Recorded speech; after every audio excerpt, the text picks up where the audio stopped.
விஸ்வாசம் படம் குடும்பத்துடன் பலரையும் தியேட்டர் பக்கம் வர செய்து விட்டது. ஆபாசம் இல்லாத கதை மூலம் இயக்குனர் சிவா மீண்டும் தன் திறமையை நிரூபித்து அஜித்திற்கும் பெருமையும் சேர்த்திருக்காரு.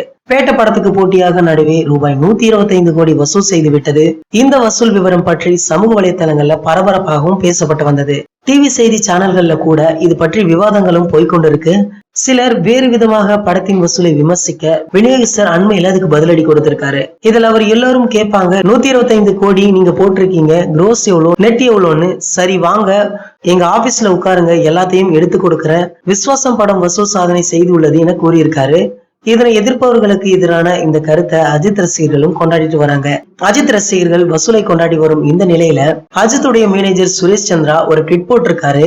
அண்மையில தலையின் 61வது படத்தை KGR ஸ்டுடியோஸ் நிறுவனம் தான் தயாரிக்க போறாங்க அப்படின்னு கோலிவுட் வட்டாரத்துல பரபரப்பாக பேச்சு அடிபட்டு வந்தது. அதற்கு முற்றுப்புள்ளி வைக்கும் விதமாக அஜித்தின் மேனேஜர் சுரேஷ் சந்திரா ட்விட்டர்ல பதிலளிச்சிருக்காரு. அதுல அவர் என்ன சொல்லியிருக்காரு அப்படின்னா, அதுல mister Ajith Kumar has committed for 2 films with Mr. Boni Kapoor until mid 2020. Speculations on him signing films with other production companies are incorrect. Kindly do not encourage speculation. Warm regards, Team AK அப்படின்னு ஒரு tweet போட்டிருக்காரு. இதுல இருந்து Ajith sir தலா 59, தலா 60 இந்த 2 படத்துல மட்டும்தான் கமிட் ஆகியிருக்காரு. தலா 61 படத்தை பற்றி அவர் எந்த முடிவும் எடுக்கல அப்படின்னு தெளிவா ரசிகர்களுக்கு தெரிஞ்சிருக்கு. இந்த தகவலை பற்றிய உங்களின் கருத்துக்களை கீழே உள்ள கமெண்ட் செக்ஷன்ல கமெண்ட் பண்ணுங்க. இந்த வீடியோ உங்களுக்கு பிடிச்சிருந்தா லைக் பண்ணுங்க, ஷேர் பண்ணுங்க. இது போன்ற பல சினிமா செய்திகளுக்கு நம்ம சேனலை சப்ஸ்கிரைப் பண்ணுங்க. மேலும் அப்டேட்டை மிஸ் பண்ணாம பார்க்க அருகில் உள்ள பெல் பட்டனை கிளிக் பண்ணுங்க.